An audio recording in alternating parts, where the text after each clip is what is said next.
Good morning, ladies and gentlemen. A very warm welcome to you on Business Today Television. I am your host, Shailender Bhatnagar.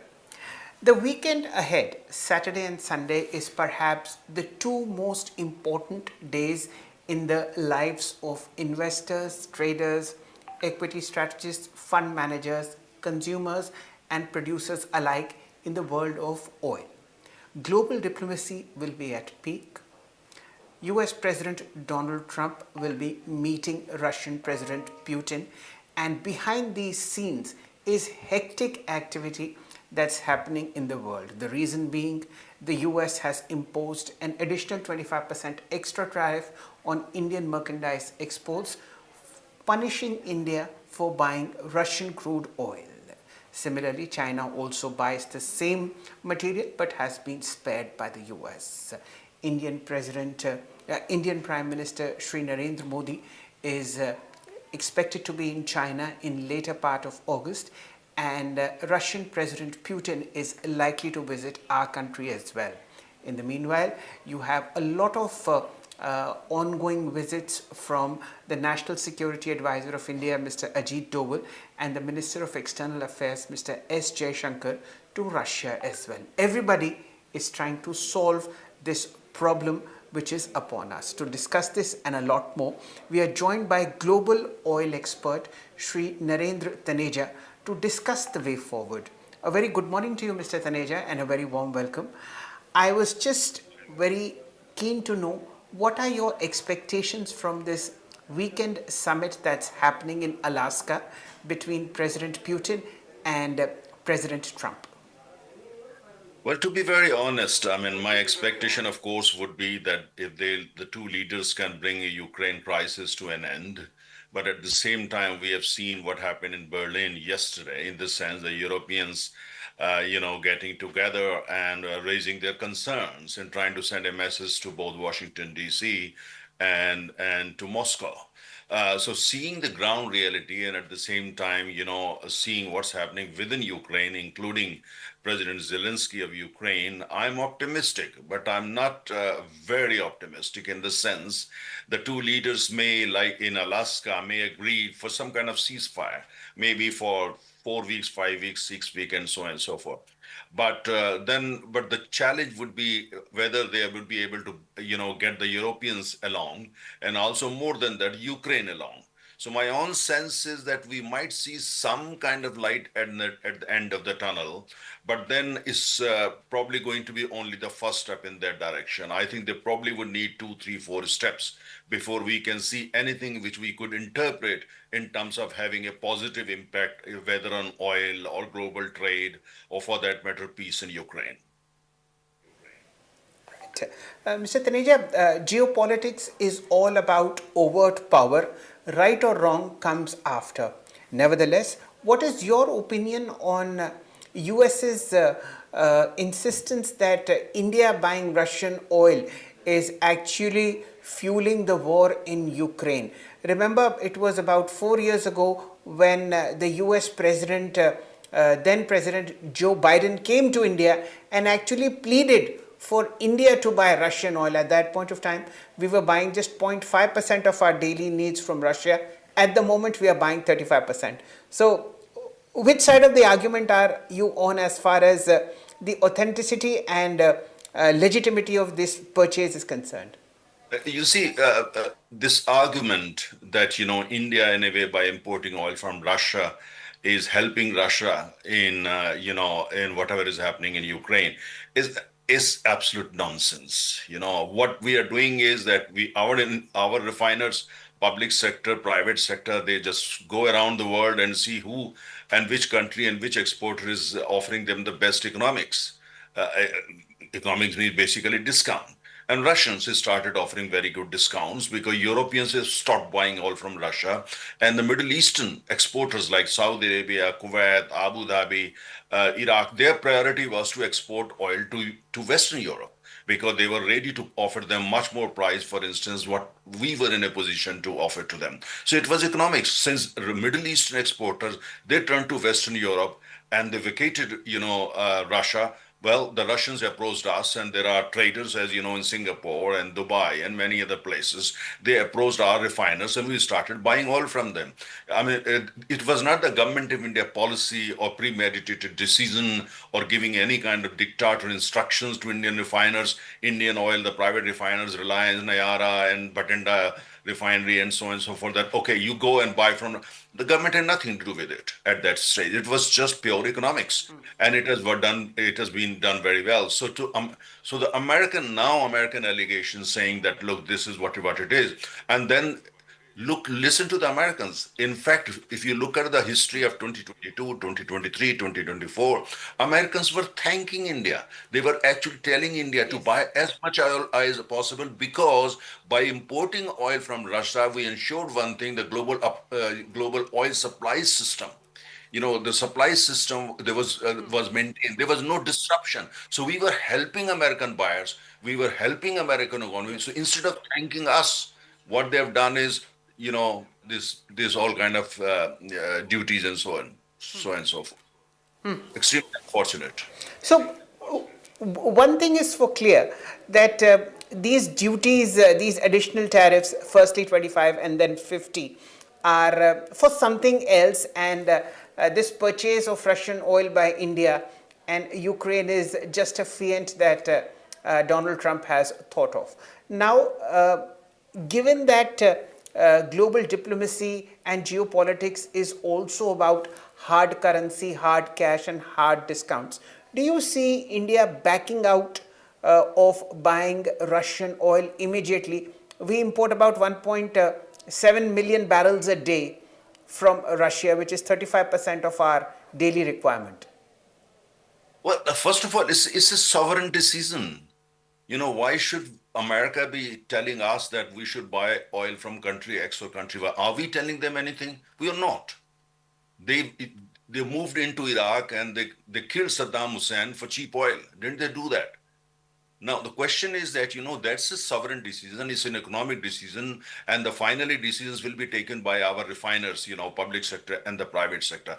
Look, the message is very clear. The world today is as bad or as cruel it used to be 500 years ago or 5,000 years ago. Might is right.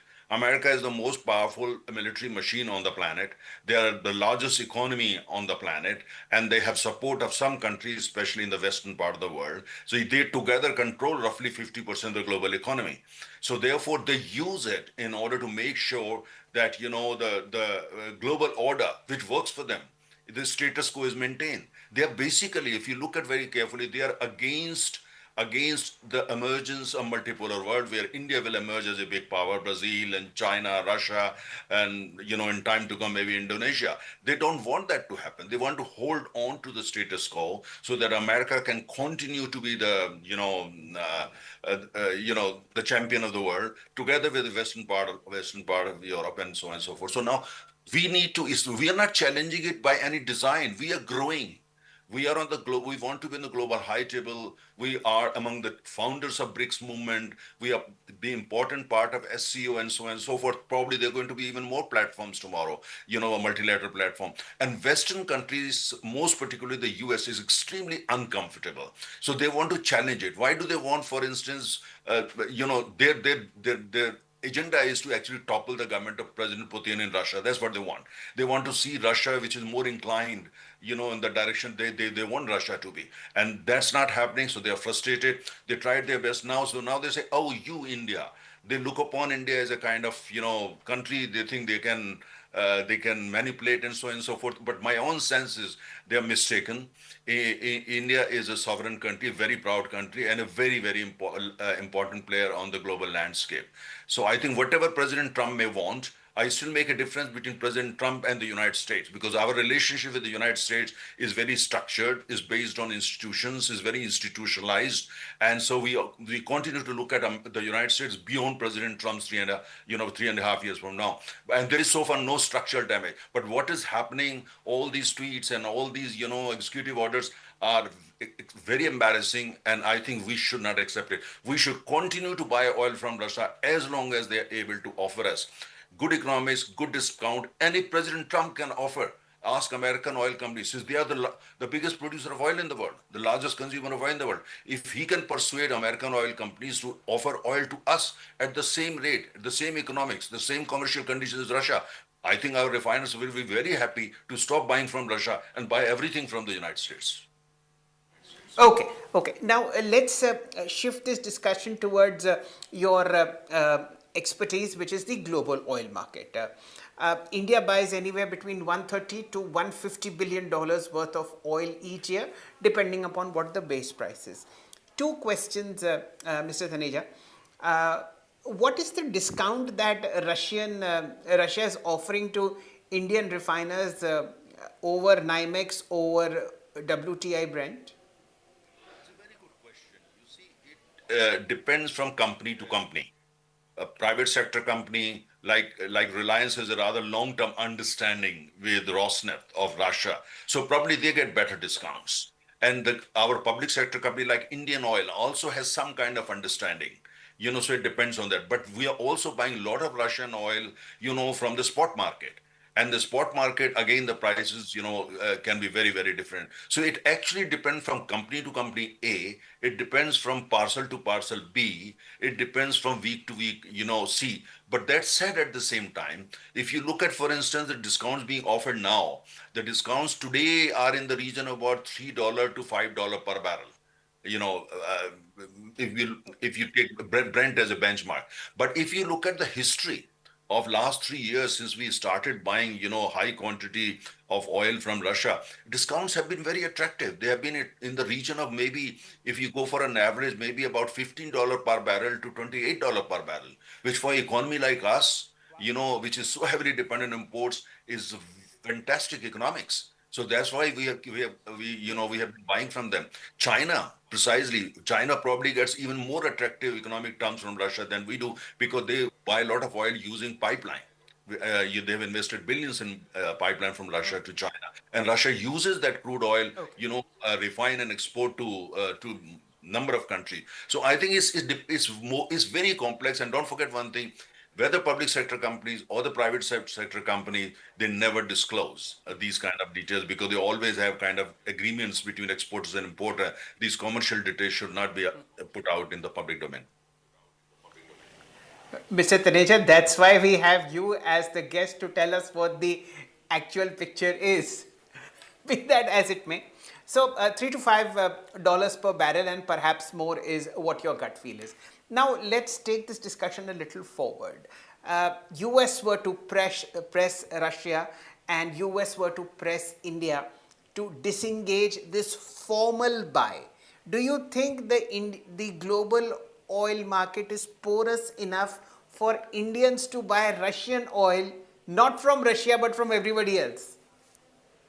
Well, that's a good question. In fact, to be very honest with you, there are discussions on that. I mean, could Russian oil travel to, let's say, Middle East, bought by, entity Y or entity M, and then is shipped to India? So therefore, if you look at the molecule very carefully, molecule the moment is bought by a company in Singapore or Dubai or Abu Dhabi, it loses its nationality. It becomes then United Arab Emirates oil because oil has no nationality. So, I mean, there are ways, for instance, to work around these things. But I think even there, ultimate thing is going to be economics. At the end of the day, our refiners should find that, look, the quality is good and at the same time price is attractive and is delivered to Indian ports. Because the challenge when you import oil from Russia is that, since majority of ship tankers are owned by Westerners, and Russia has a very small, fleet when it comes to oil tankers. India also has a very, very small fleet. So therefore, you have to depend on Western owned tankers, and most of them are sanctioned or very closely monitored, but they still find way. They call them dark fleet. They call it by all kind of names. So it also depends on this economics in terms of tankers, insurance, and the price of oil. So there are three major factors. But one thing is very clear that as far as India is concerned, India also wants to assert on the global landscape since politics changing, dynamics are changing globally, that we continue to convey the message. We might bring down our imports from Russia, but the message at the same time has to be very, very clear, is economic, and at the same time, we will do whatever is in the best national interest of India. Uh, Mr. Taneja, when Mr. Donald Trump was sworn in, he made that one iconic statement, drill, baby, drill. And that has been the hallmark of the global oil market, which is now awash with oversupply. Given the tantrums that are coming from all parts of the world, why do you think crude oil prices are still where they are? It's an underperforming asset. Year to date, it's down 18%. Well, the fact is that despite that what we see, what we read in the media world over, the electric vehicles and the green energy and hydrogen and so on and so forth, the fact remains that 80% of the global economy is still fossil fuel economy, and it's not going to change anytime soon. The fact remains the world economy is actually a fossil fuel economy, or it's safe to say call it an oil economy. That's the fact. Now, when President Biden, what he was trying to do is that he was pushing for renewables at the cost of oil or hydrocarbons, and he was demonizing oil very, very aggressively. He's aggressively telling countries like India switch to renewables overnight if possible. There was a political agenda behind it, an economic agenda that would have helped America to hold on to its kind of its status as a global economic hegemon. But many countries could see through it, including India. But then majority of countries decided to go along with President Biden. Now, what President Trump did, and that was like music to ears of majority of countries in the world, including India, when he said drill, baby, drill. That means demonization of oil was stopped. But what President Trump has done the last 3 weeks, targeting countries like India, and Japan and many other countries, you see, so this entire thing, which was celebrated around the world, drill, baby, drill, has been killed now for all practical reasons by President Trump. So his tariff agenda has killed drill, baby, drill agenda. Okay. Mr. Taneja, we buy a finite amount of oil, even though it's huge quantities, about 130 to 150 billion dollars each year. Now, the pie can be distributed between Russia, Middle East, and America, Russia and America and Middle East, depending upon how this geopolitical battle ends up. What do you think of now Mid East producers, Saudi Arabia? Does it still have that much of leverage over India? Because now we have to, there is a choice ahead. There's a fork on the road. Either you take left or you take right. You stick with Russia or maybe start buying American oil, but the remaining two producers will suffer. What do you think are Mid East producers looking to when they see this, weekend meeting between Trump and Mr. Putin? What do you think is going in their mind?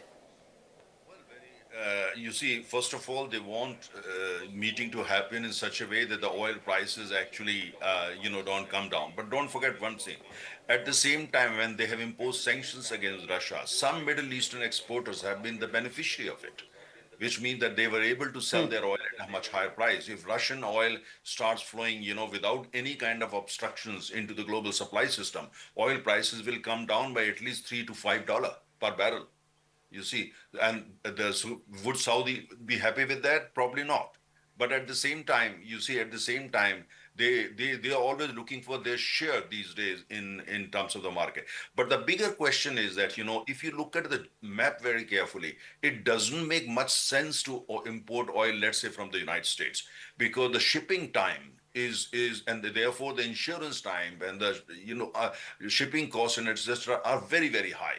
While we have got countries like in our neighborhood only 4 days away by a tanker, like Saudi Arabia or Oman and Kuwait and Iraq and all that, the oil is available there. In fact, Saudi Aramco very often conveys to India, why do you need to worry about it? Your oil wells are in our country. Just come and buy as much as oil you want from us. But India's strategy is very clear. India's energy security doctrine now is to diversify the supply, to buy from as many countries as possible. In fact, if you look at 10 years ago, we were buying oil mainly for about 8 to 10 countries. Today, we buy it from 40 different countries, as part of the, this doctrine, which I think is a very smart strategy. So we may start buying more oil from the United States just to kind of appease President Trump and to have better, kind of conditions in terms of the trade agreement and so on and so forth. But that said, at the same time, I don't think that we'll be able to buy too much oil from the United States simply because economics is not very attractive. It's not only the price of oil, it's shipping costs, insurance costs, and so on and so forth. So my own sense is that if probably we may bring down our imports from Russia, not significantly, but to some degree, but at this, and import maybe more from Saudi Arabia and Iraq and Abu Dhabi. These are friendly countries. They are the country we are targeting in terms of IMEC, India Middle East Economic Corridor. We have institutionalized close ties with this country. The only problem we face, especially when it comes to Saudi Arabia, is that they always charge, extra $2 to $3 per barrel premium from us. They call it Asian premium. We have not been able to understand what is Asian premium and why do they charge it from us. So from us and a couple of other countries too. They don't charge anything for Pakistan, for instance. But the point is, so this is something we'll need to negotiate. But my own sense is in time to come, we'll probably be buying more oil from Middle Eastern exporters. I would not put all of them in one basket because they're all very, very different from each other. But that said, at the same time, I think a lot will also depend at the same time how Alaska and therefore after that the Middle East crisis and therefore and also the Ukrainian crisis, they basically pan out. So we'll have to wait. On this very buoyant note, Mr. Taneja, we'll call it off now, as our northern neighbors are wont of saying, may you live in interesting times. I'm sure things are going to hot up geopolitically as well as in the oil market. But thank you so much for such clarity, brevity, and wonderful information that you shared from your experience. Have a nice day, sir. Thank you for having me. Thank you. Thank you. That, ladies and gentlemen, was Mr. Narendra Taneja discussing his views ahead of the summit that's happening between US President Trump and Russian President Putin over the weekend in Alaska to sort out this Ukraine issue, in which India is also entangled because of 50% additional tariffs on its Russian oil purchases. Thank you for your time. I'll be back at 2:30 p.m. with a very good IPO that is in the market for subscription. Meanwhile, keep on watching BTTV.